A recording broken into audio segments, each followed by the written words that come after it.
Hi y'all, this is Mattie from Mattie's Kitchen, and today I'm gonna make you all some O'Brien potato Mattie way.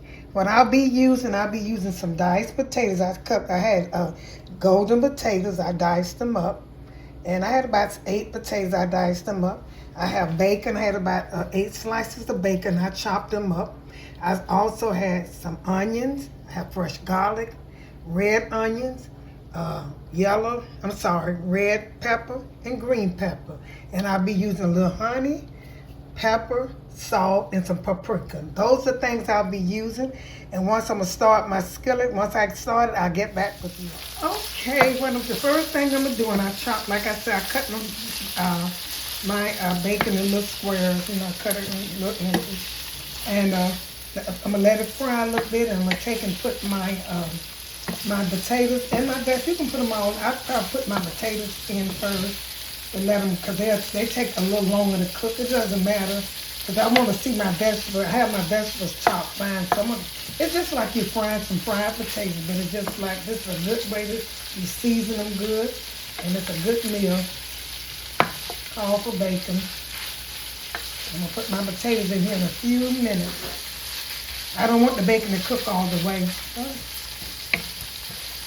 Then you're ready for some sides, good old sides. I cooked the last one I did, I had fried some vegetable cabbage. It was so good. I cooked some cornbread on the side. I put different vegetables in, my green bell pepper, my red pepper, my yellow, and my red onions. I put that in it. It was so good, and I had cooked it with butter. And I put a little oil so it wouldn't burn, but it was so good. When you're cooking cabbage, you can put meat in it, but those was the best cabbage I've tasted in a long time. So try it. Go to my channel and my vegetable cabbage with no meat. Try it. I cooked it before, but these was a little better. I cooked these just a little different.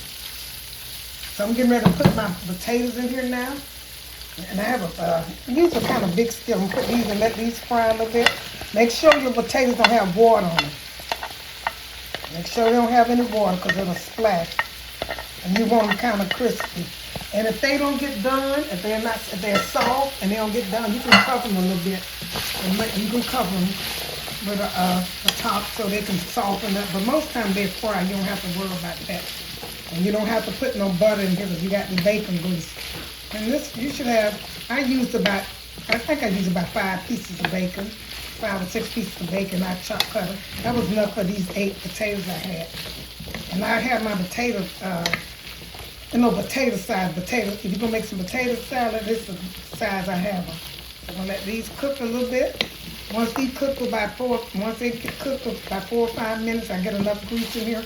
I'm going to put my vegetables in here. And that's all to it. And season with salt, pepper, and paprika, and a little garlic powder. I put a little garlic powder in. But I also have fresh garlic too. I always put a little garlic powder with that. Okay, once these fry, I'm going to get back with you. Okay, you see how my bacon began to fry? My potatoes are getting a little brown. You can see some of it a little brown on. That's when you season it. You don't have to, you don't have to use a lot of salt in this, just a little salt, because this bacon gonna salt it a lot. So I'm gonna put all my vegetables in here now.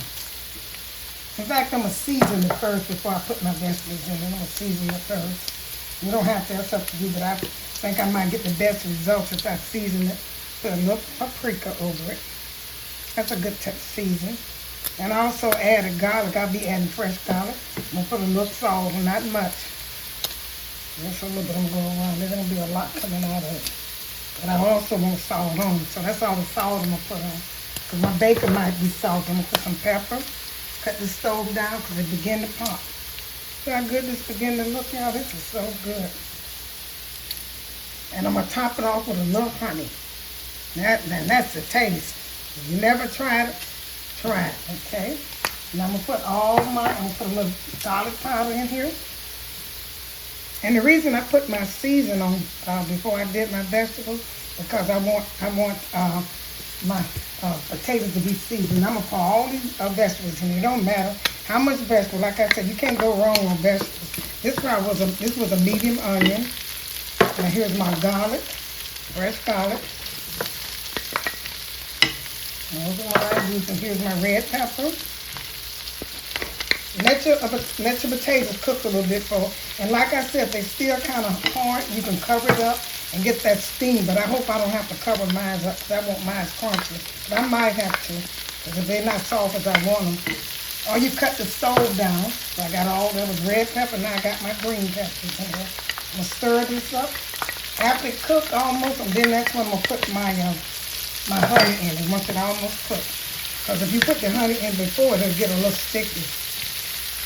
Just I'm gonna put just a tap. Try it with the honey. I love honey on food.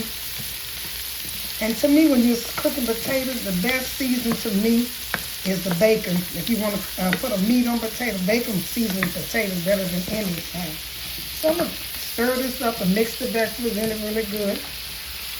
And like I said, if you think they're going to be really hard, you can cover them with the top. And I think these might be okay. And then you also can cut the stove down a little bit. And see, this is all the seasoning you need in here. I got everything in here. I'm going to just let them fry. This is a simple video for a beginner or a mature cooker. It doesn't matter. Okay, I'm going to let this cook and I'm going to get back with you. Okay, my potatoes is almost done. What I'm going to do, I'm going to cover mine because they are a little, not all the way soft. They're just a little, they need about 5 more minutes cooking. But make sure your stove is cut down low because you got the look that you want. So I'm going to put a little honey on this and cover it up. Just, I'll go all the way across. Not much now. You don't want a sweet potato, but you want to taste that honey effect. Okay, that's about enough of it. That's enough. Okay, and I'm going to put this top on it with it being low so they can get a little soft. I don't have a top that fit this skillet. This is a big skillet. I love it. I'm going to put this on here to go down so it'll really, if you got one that goes down, fit real good it's on it, it'll get soft quicker. I'm going to let these simmer and get a little soft about another 5 minutes and I'll be able to show them to you. Okay, get back with you. Okay, the top on. When I took the top off, I had steam on my top. So mine's are good to go. I taste them. They're soft and they're good to go. And that honey brought out the flavor with the vegetables and all of that. And when you cook it, make sure you get a non-stick skillet. That's what I had. So it won't burn. Because see, the bacon, see, no grease. And see, you don't have to worry about all that grease in your potatoes. You see, you don't see no grease, just a little bit from the bacon. And I told you how many potatoes I use. I think about 8 and about 5, 6 slices of bacon chopped. I mean, cut in little inches. But this, no grease and stuff, just a little bit. But okay, I'm going to put this on a plate and I will get back with you. Thank you all for tuning in to Mattie's Kitchen. I hope y'all enjoyed this presentation of my potatoes, my O'Brien potatoes, that's what I call them. Potato with vegetables and stuff. If you like this presentation, share it with friends and family. And thank you again for tuning in Mattie's Kitchen. And I hope you have a wonderful day. Thank you.